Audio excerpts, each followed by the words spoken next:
puerta del cielo cerrada y puerta del cielo abierta. Al leer la Biblia encontramos una expresión que aparece muchas veces. La Biblia nos muestra cómo los cielos se cierran y también cómo los cielos se abren. Que los cielos se cierren significa que la gracia de Dios se cierra y también representa el juicio de Dios. Y que los cielos se abran significa que Dios derrama su gracia y sus bendiciones. Cuando vivimos conforme a la palabra de Dios, Él concede su gracia a su pueblo. En la Biblia usa la expresión de que los cielos se abren. Pero cuando vivimos alejados de la palabra, provocamos la ira de Dios y los cielos se cierran.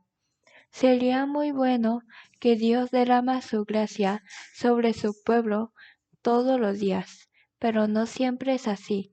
Dios ha puesto delante de nosotros la bendición y la maldición, y nos ha permitido elegir entre las dos. Por supuesto, Dios desea que escojamos la bendición y la vida, porque lo que agrada a Dios es bendecirnos, no llevar a las personas a la destrucción. Debemos entender claramente cuál es el verdadero corazón de Dios. Dios desea darnos paz, un futuro y una esperanza. No desea nuestra destrucción. Lo que Dios quiere darnos no son sufrimientos, preocupaciones ni calamidades. Lo que Él quiere darnos es paz, futuro y esperanza.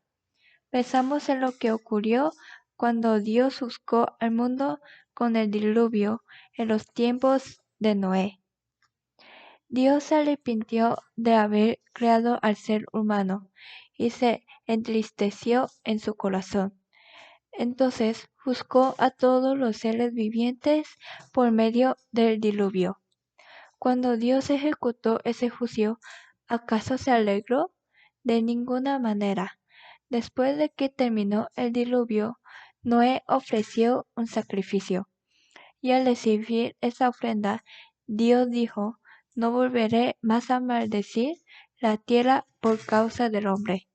Y también dijo, y no exterminaré ya más toda carne con aguas de diluvio, ni habrá más diluvio para destruir la tierra. Aun cuando Dios destruyó al mundo con el diluvio, su corazón también sufrió por ello. Y no solo eso. Diles, vivo yo, dice Jehová el Señor, que no quiero la muerte del impío, sino que se vuelva el impío de su camino y que viva.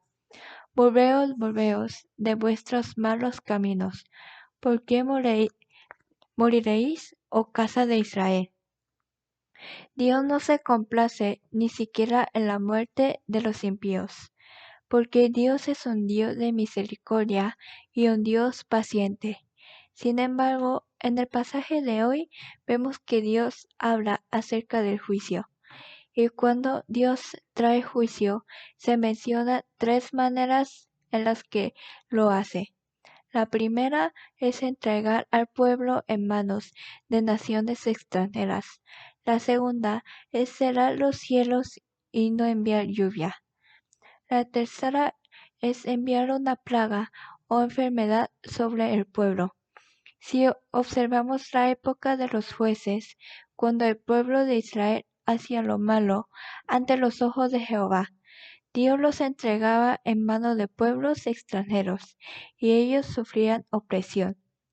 Y en los días del rey Acab, cuando el pueblo de Israel adoró ídolos, Dios cerró los cielos durante 3 años y 6 meses, y no cayó lluvia sobre la tierra.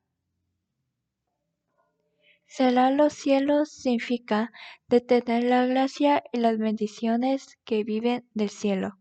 Como resultado, no cae lluvia, las langostas devoran los frutos de la tierra, y las enfermedades se extienden entre el pueblo. Pero por el contrario, cuando los cielos se abren, la desesperación se convierte en esperanza, la tristeza se convierte en alegría, y la maldición se convierte en bendición. Cuando Dios cierra los cielos, por más que la persona se esfuerce, no sirve de nada. Pero hay momentos en que Dios vuelve a abrir las puertas de los cielos. Hoy quiero compartir con ustedes 3 cosas acerca de esto. Primero debemos apartarnos de los malos caminos. Hay una parte aquí a la que debemos prestar mucha atención. En quién está la causa de que los cielos se cierren y también de que los cielos abren. La Biblia dice que está en mi pueblo, sobre el cual mi nombre es invocado. En otras palabras, depende de cómo el pueblo de Dios viva delante de él. Dios reacciona con sensibilidad durante su pueblo comete pecado. Él no lo deja pasar simplemente. ¿Y por qué? Porque son mi pueblo, sobre el cual mi nombre es invocado, porque el nombre de Dios está unido a su pueblo. Por ejemplo, yo soy ciudadano de Corea del Sur. Cuando estoy en otro país, puedo representar a Corea del Sur. Ahora mismo se está jugando la Copa del Mundial. La selección de fútbol de Corea del Sur representa a Corea del Sur. De la misma manera, la selección de México representa a México y muestra al mundo cómo es su país. En ese sentido, ¿qué significa ser un pueblo llamado por el nombre de Dios? Significa que somos un pueblo que representa a Dios. Por eso, como pueblo de Dios, también llevamos su nombre y su honra. ¿Y por qué es esto tan importante? Porque a Dios no le agrada que su nombre y su honra sean despreciados o manchados. El tercer mandamiento dice: no tomarás el nombre de Jehová, tu Dios, en vano. Por eso Dios nos dice que nos apartemos de los malos caminos. La palabra griega para pecado tiene el sentido de errar al blanco. El pecado es apartarse del estándar de Dios, es salir del lugar donde deberíamos estar. Por eso debemos volver al lugar al que pertenecemos. Volver a nuestra posición original delante de Dios es arrepentirse. El pecado más representativo y el mal camino del pueblo de Israel fue la idolatría. Aún hoy, el pecado que Dios sigue mirando con atención es la idolatría. La idolatría es servir a otros dioses en lugar de Dios. En nuestros días, los ídolos pueden ser muchas cosas: el dinero, las personas, los pasatiempos y muchas más. Y detrás de todas esas cosas suele estar escondido otro ídolo, el yo. Cuando el ídolo del yo adora al dinero, otro ídolo que suele acompañarlo es la inmoralidad sexual. El dinero, el yo y la inmoralidad sexual muchas veces van juntos. Por eso Dios nos dice: apártese de ese mal camino. El comienzo de toda restauración siempre es el arrepentimiento. Hermanos, somos juzgados por Dios porque pecamos. Pero hay algo mucho más grave y más importante. No es solamente que hayamos pecado. El problema es que pecamos delante de Dios y aún así no nos damos cuenta de nuestro pecado, ni nos arrepentimos. Por eso viene el juicio de Dios. Dios nos quiere que permanezcamos en el pecado, sino que lo reconozcamos y volvemos a Él con arrepentimiento. Hermanos, no lo dejen para después. Confiesen sus pecados delante de Dios.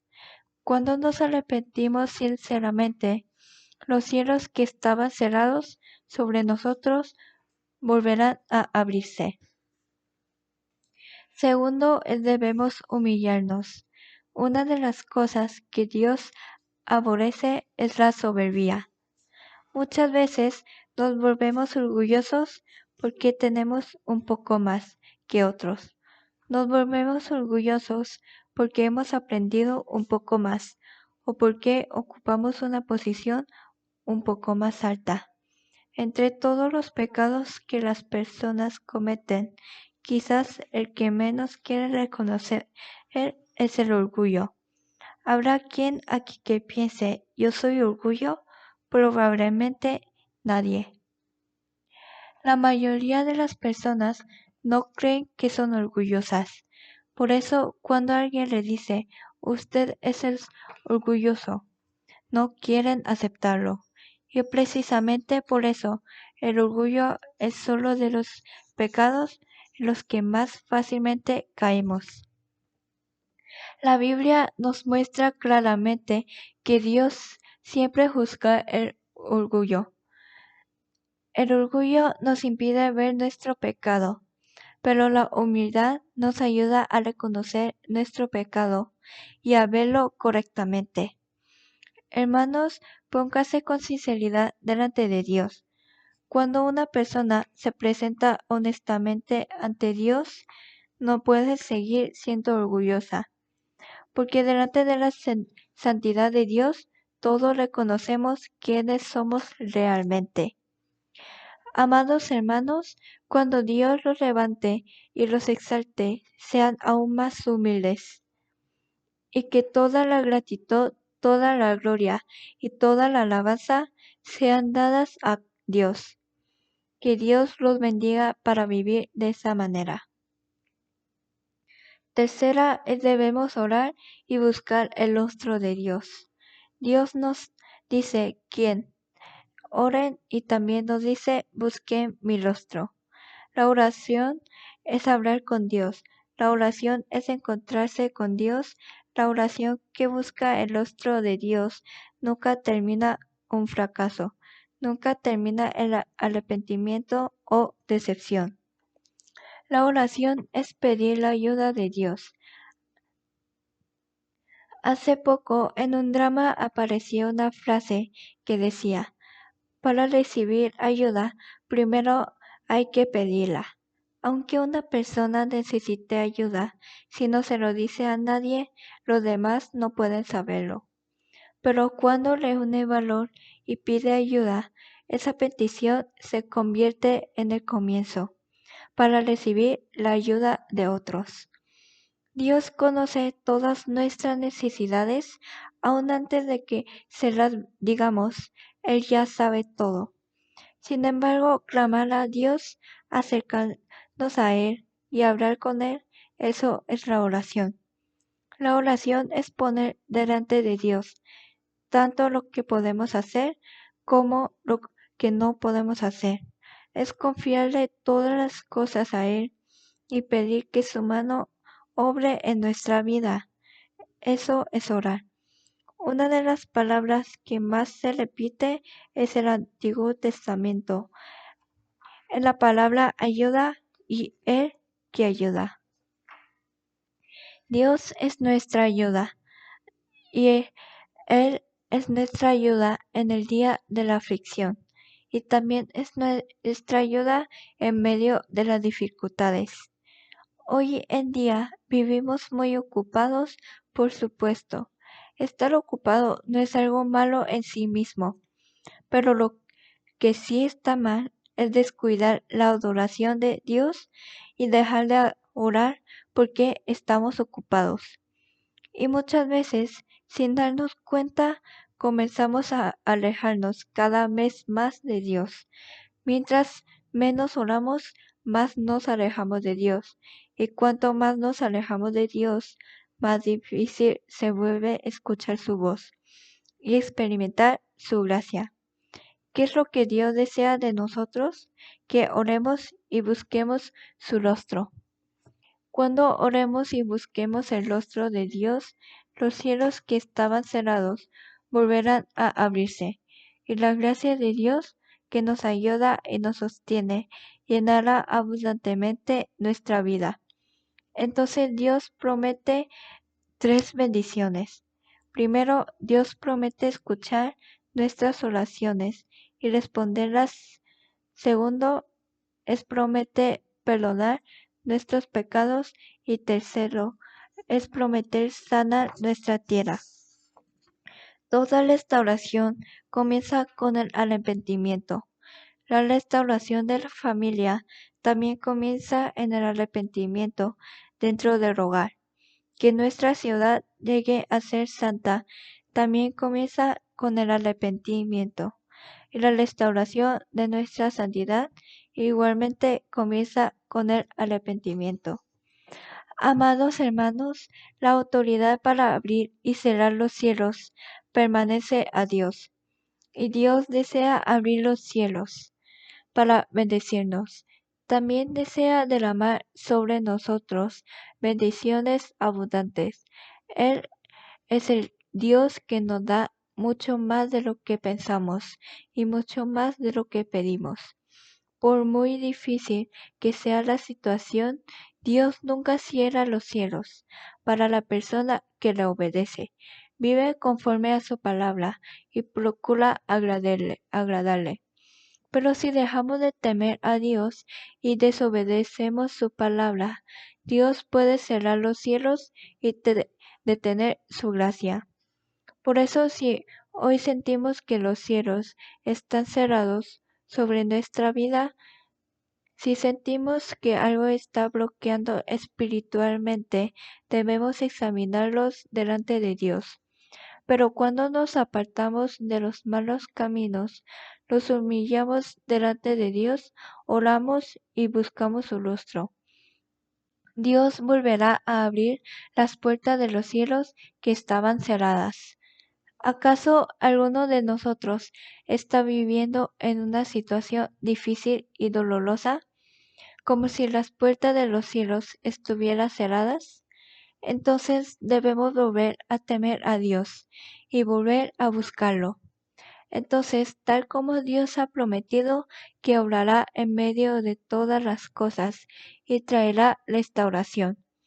Les bendigo en el nombre del Señor para que durante esta semana examinemos nuestra vida, nos arrepentemos, buscamos al Señor y oramos.